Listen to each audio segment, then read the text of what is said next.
On the open grassland plains, the forces of nature collide. Survival depends on superpowers. Cats go into hyperdrive. Grazers become battering hulks. Squirrels take on snakes like street fighters. New tools are giving us the inside story on the amazing things animals can do, revealing the brilliance within the brawn, even in the very heat of the moment, when life and death is decided in the blink of an eye.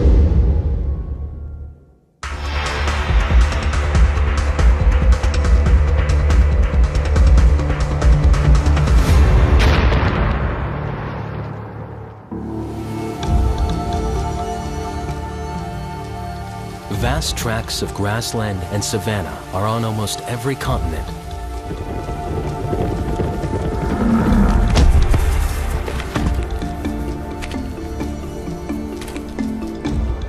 Ranging across this open, horizontal world are the planet's largest concentrations of herd animals. They run on hooves, eat grass, and move in enormous groups.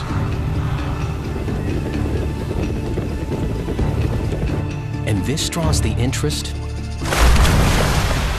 and appetite of some of the most powerful hunters on Earth.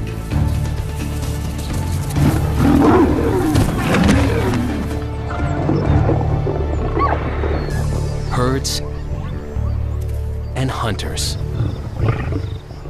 This timeless struggle ushers in some of nature's most dramatic encounters. Wildebeest versus lion. Bison against bison. Herds building fortresses underground. Hunters descending from the sky.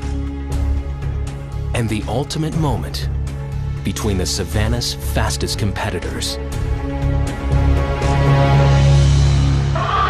These are moments of wonder. Just seeing them is a miracle.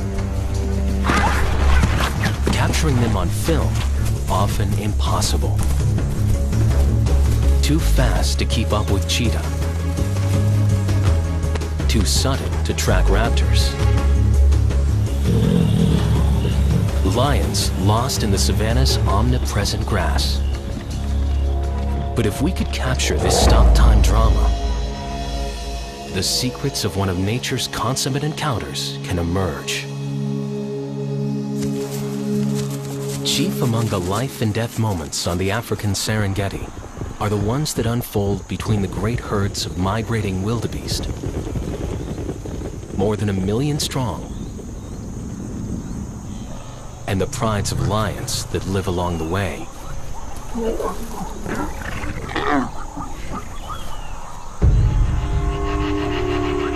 With few places to hide in an open landscape and constant threat of attack by masters of stealth, cunning, and speed, traveling by herd boosts the odds of survival.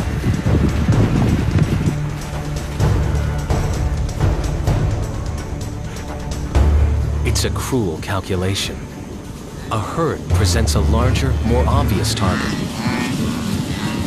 But the risk on any individual wildebeest is reduced. Of course, it's inevitable that some will fall prey.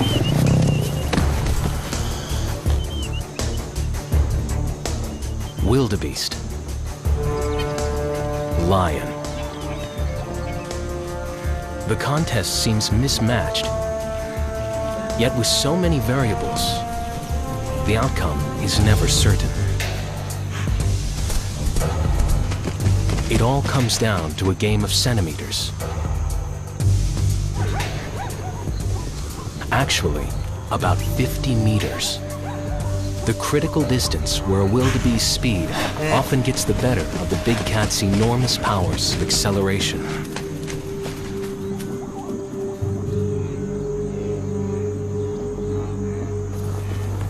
Of these opponents, the wildebeest doesn't look like much of an adversary.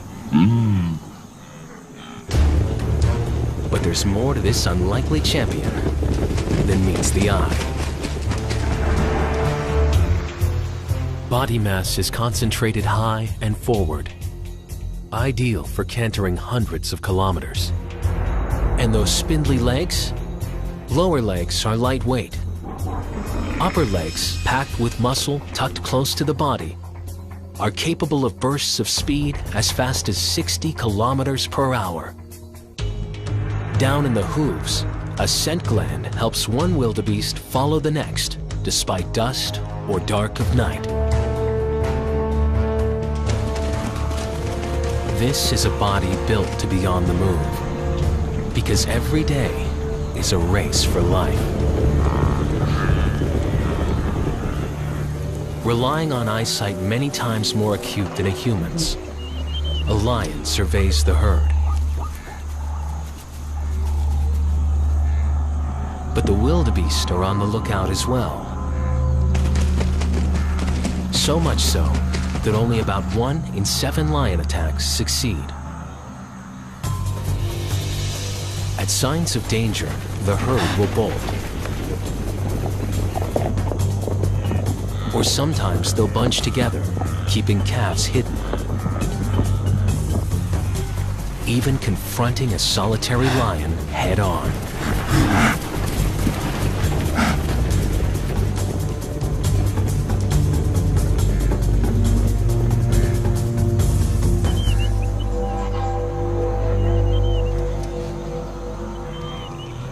For the wildebeest, the grass is life.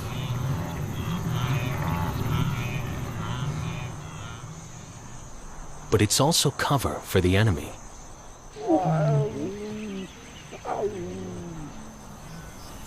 This lion, hidden in the grass, senses an opportunity. A mother and calf have strayed from the herd.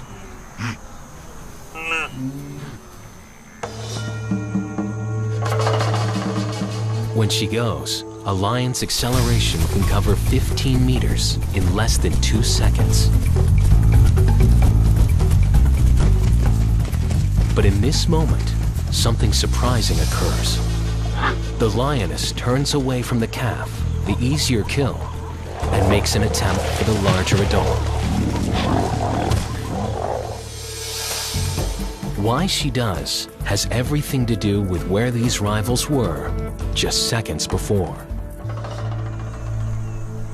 Having penetrated so far inside the wildebeest's escape zone, perhaps the lioness feels she now has a chance at running down the bigger meal. And unlike the wildebeest's long and lean lower limbs, the lions are short and heavily muscled. It's like a matchup between a marathon runner built for endurance and a sprinter with a weightlifter's strength. The lion's charge zeroes in on the wildebeest's vulnerable flanks. Then there's the leap. Cats can rotate their wrists, wrap their paws around prey, and unleash jackknife-like claws to hold on. Though the wildebeest outweighs the lioness, it isn't designed for side-to-side stability. A lion's powerful shoulders and momentum can knock it over.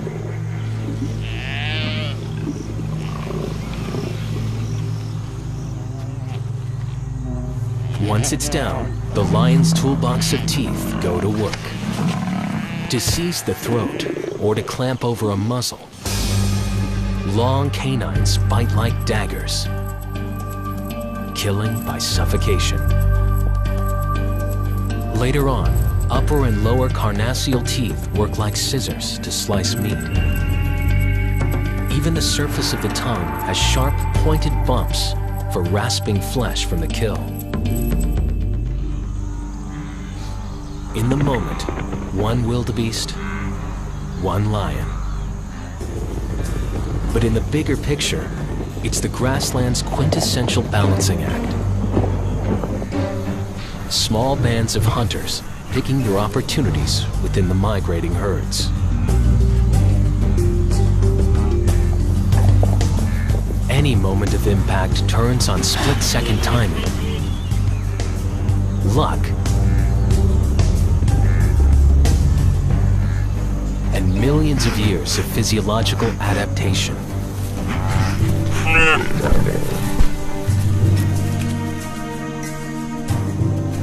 It's hard to imagine another animal with superpowers like the king of beasts. Speed, strength, jaws and claws. But there's one that has all these. And it can fly.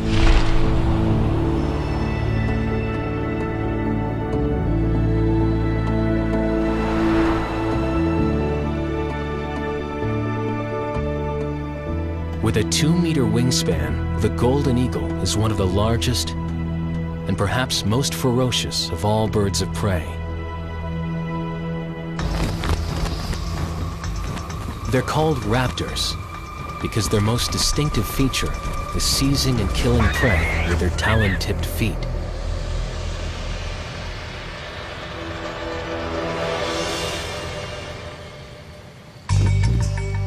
This aerial hunter patrols an area in excess of 24 square kilometers. And they can dive nearly 320 kilometers per hour.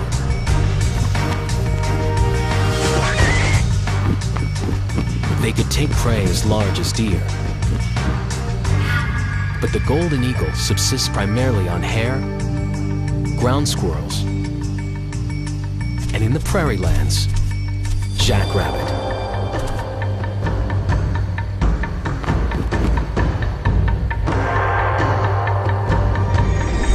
Outstretched claws rocket in, like bullets from above. Their quarry is stranded, racing about on the ground, desperate for an escape. Yet for all their weaponry, technique, and talent, eagles don't always win.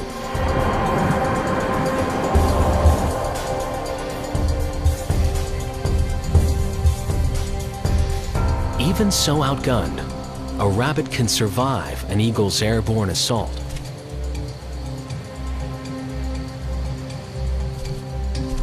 To understand this split-second reprieve, a case when the hunter is upended by the game,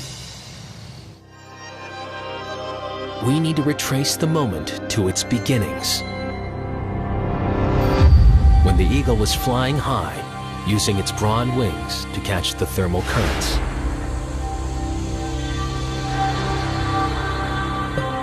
An eagle's wing bones are actually hollow, keeping them light. Most of the bird's weight and power are in the flight muscles in the chest. And deep within, a tiny wishbone absorbs the strain of its powerful flapping wings. These wings are ideal for soaring. But compared to the high-speed wings of other raptors, like falcons, an eagle's broad wings have a harder time making extremely tight turns.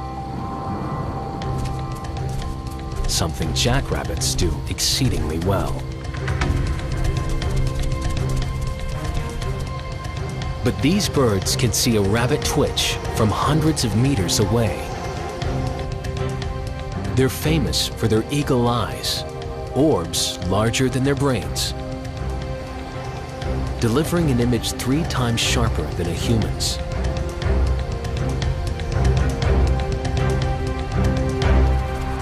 Once a target is spotted, the hunter starts its dive.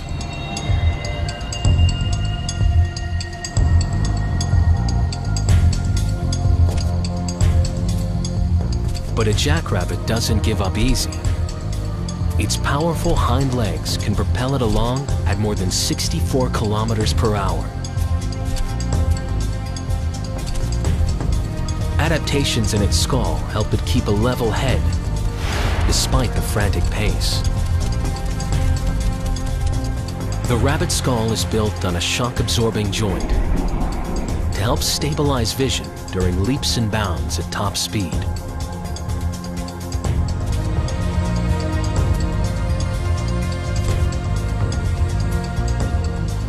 The wingtips of the eagle look ragged, but they're actually separate feathers, like splayed fingers.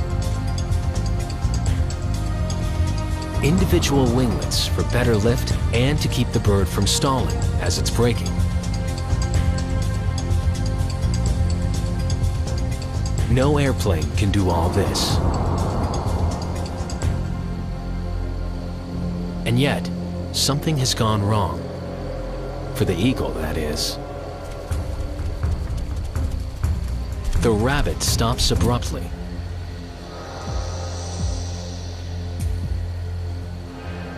And the eagle overflies its mark.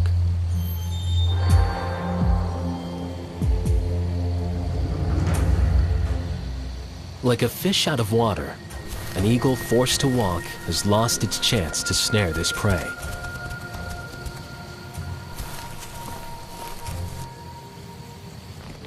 For all their amazing weaponry, hunters are only successful a percentage of the time.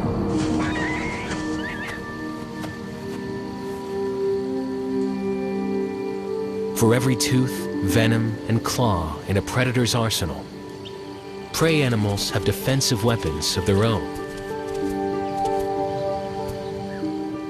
But what happens when an animal's worst enemy is one of its own kind? Late summer in America's prairie lands. Days are growing shorter.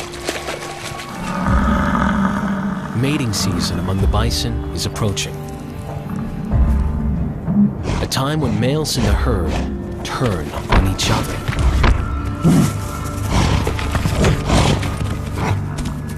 It's known as the rut. Bulls will stage aggressive displays to compete for females.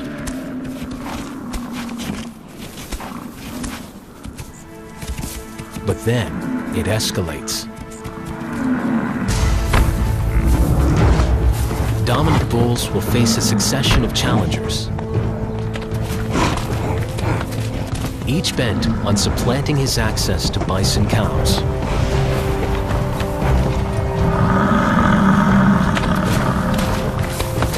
When bison meets bison, it's a moment of pure impact. How are the bodies of North America's biggest brute engineered from within to dish out maximum force?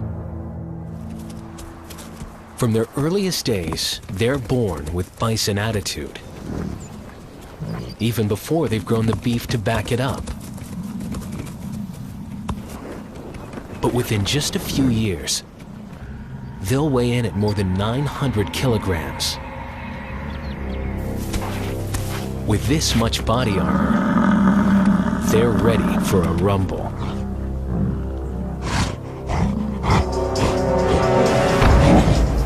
And when the moment of impact comes, everything hinges on the extraordinary construction inside. A massive shoulder girdle of bone is built to maximize forward momentum. Enormous vertebrae fortify the trademark hump. A helmet of hair and hide, several centimeters thick, covers a rock-hard skull. This is some of the densest protective padding in nature. And topping it off, hard-wearing horns up to 1/3 of a meter long and deadly sharp. As the battle rages, androgen hormones are coursing through these bulls at double the levels, reducing their sensitivity to pain. One of the challengers is backing off and finally gives up.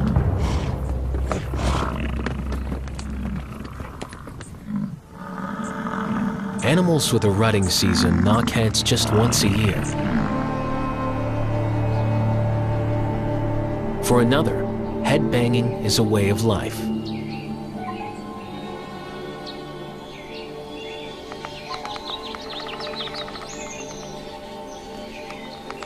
It's one of the most familiar sounds. Meets wood. The force is 20 times a boxer's knockout punch.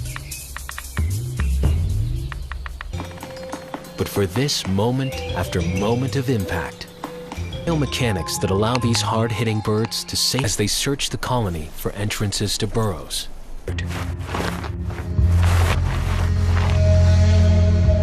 Finally, it retreats.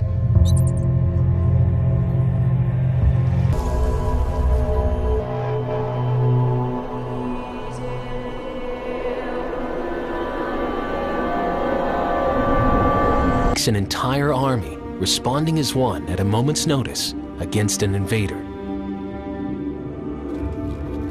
With termites, the idea of a herd has superpowers. Buried deep below the mound is the termite queen. The baby is dead. She reluctantly yields this battleground for the lions to scavenge.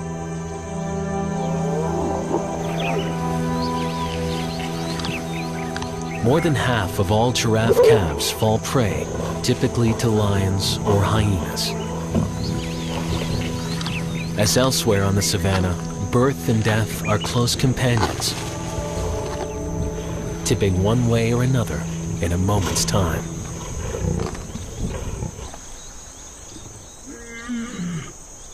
Every animal on the planet grows into its body.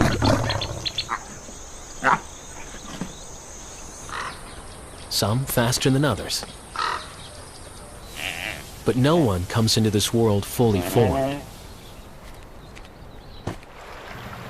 It can take some time to learn how to use the equipment.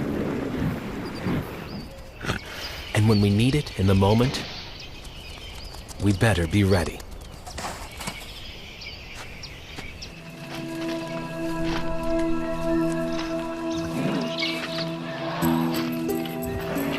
Imagine what it's like growing into one of the biggest bodies on Earth.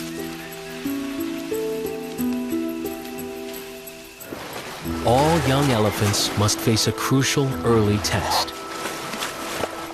They actually have to learn to use their trunks, the remarkable organ on which their lives depend.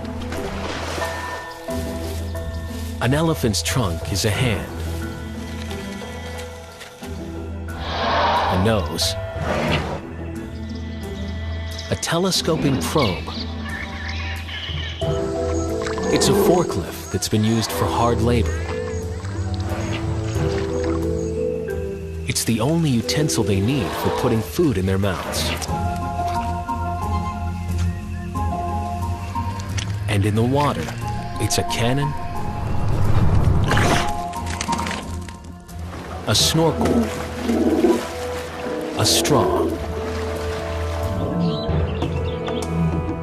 A baby elephant nurses from its mother with its mouth. This calf is trying to drink water the same way. A young elephant can get pretty frustrated trying to get momentum into its dangling appendage.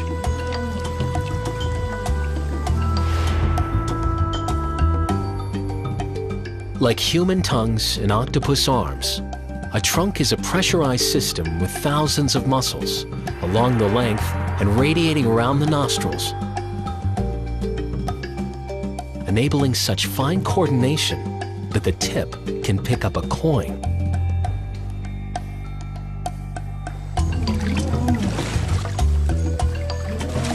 Once they learn, everything an elephant eats and drinks will be put into its mouth with the trunk. And the skill with which they use it can at certain moments turn into an instrument for some sort of higher intelligence. When they're touching the bones of their dead. For an animal so well known for its size, vital to the design is perhaps the most versatile tool in the animal kingdom.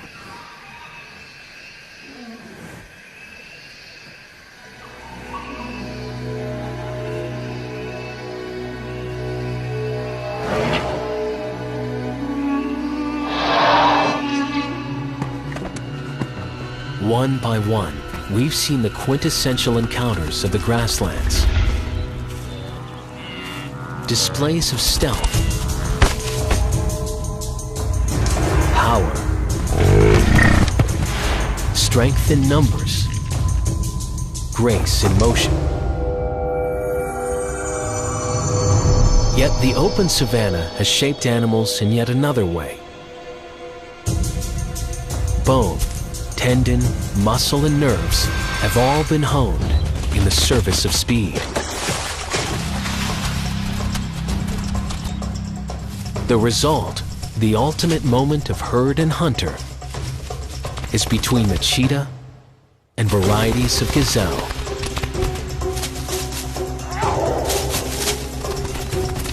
How these biomechanical missiles compete seems to push the very envelope of what an animal body can do.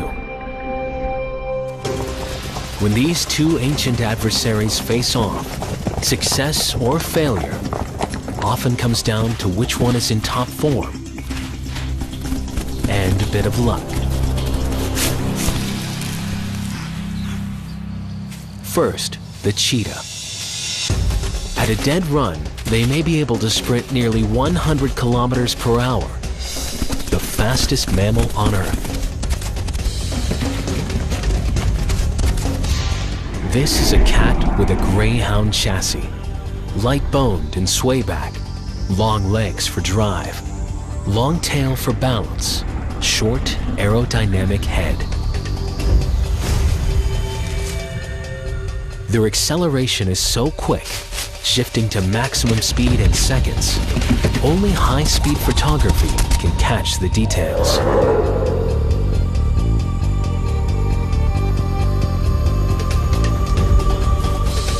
Cheetahs are rocket fast. They have to be. So is their prey.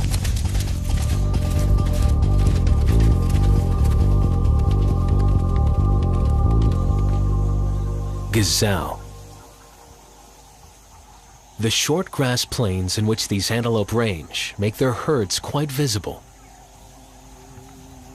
Tommies and springbok are sociable and gregarious. Their herds open and fluid. They aren't quite as fast as the cheetah, but their advantages are quick turns and distance. They can maintain a run with stamina far outlasting the sprinting cat. When galloping, the gazelle's gut can pump like a high-performance piston, maximizing oxygen intake. Besides their impressive endurance, springbok have a style of running all their own. Sudden leaps, called pronking, may show off their strength and fitness.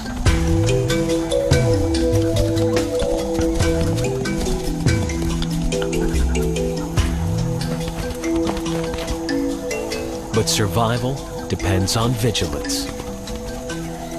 Knowing where the hunters are and getting away in time.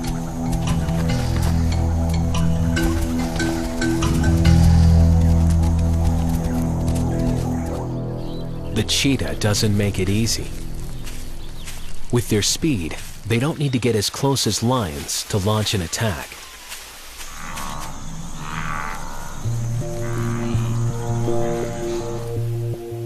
Their spotted coat helps them hide in the grass. This is a highly visual hunter. Black shading under each eye cuts glare. Large forward-facing eyes provide color vision. And within the eye, a specialized band of nerve cells increase their powers to focus on prey moving across the landscape.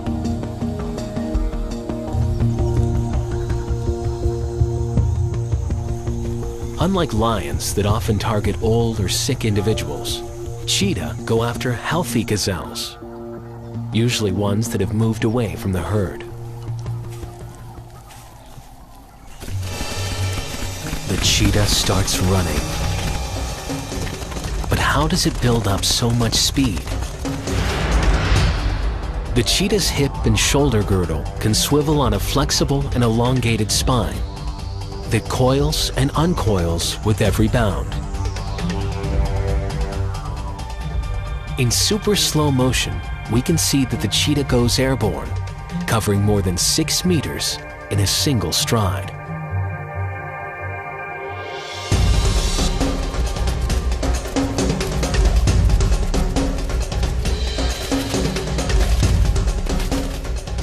Its spine curves backward in the extreme, while ligaments at the bottom and top of the spine stretch and snap back, in effect shooting the cat forward.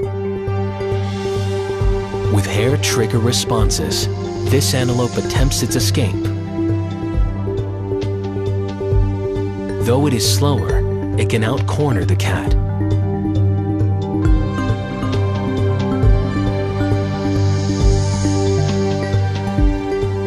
But the cheetah's long tail acts as a rudder, helping it handle the tight turns.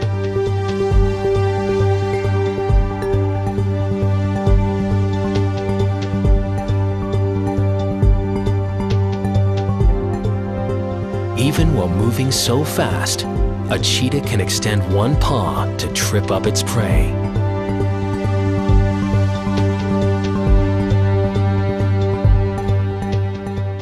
And when it knocks it down, it lunges for the throat with its short jaw and small blunt canines, grasping the windpipe and dispatching it by suffocation.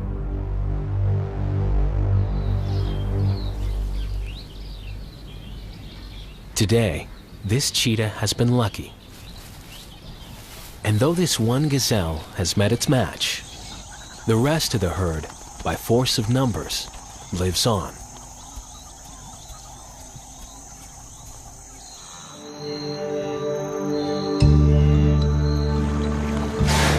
Despite its reputation, not everything on the savannah is always so tooth and claw.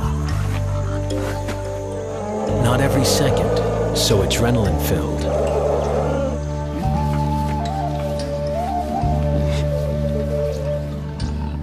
Most of the day passes unexceptionally. But every now and then, there's a moment. Often the split second between life and death. When creatures are tested to their core, survival is never secure. As conditions change, nature finds new ways to adapt the equipment. Now, we're beginning to keep up with it, going inside the moment with these creatures to finally see the genius within.